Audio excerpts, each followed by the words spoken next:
بسم اللہ الرحمن الرحیم۔ السلام علیکم ورحمۃ اللہ وبرکاتہ۔ عابد راج چینل کی طرف سے آج میں اپنے تمام چاہنے والوں کو رسول اللہ صلی اللہ علیہ وآلہ وسلم کا ایک فرمان بتاؤں گا۔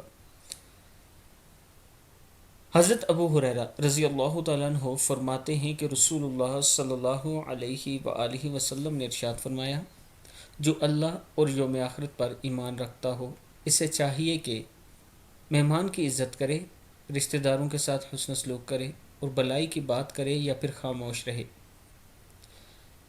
بخاری شریف کی حدیث ہے کہ جو اللہ اور یوم آخرت پر ایمان رکھتا ہو اسے چاہیے کہ مہمان کی عزت کرے، رشتہ داروں کے ساتھ حسن سلوک کرے اور بلائی کی بات کرے یا پھر خاموش رہے۔ اللہ تعالی ہم سب کو خاتم النبیین حضرت محمد صلی اللہ علیہ وآلہ وسلم کے ہر فرمان پر عمل کرنے کی توفیق دے۔ اس ویڈیو کو آپ دوستوں نے آگے ضرور شیئر کرنا ہے۔ السلام علیکم ورحمۃ اللہ وبرکاتہ۔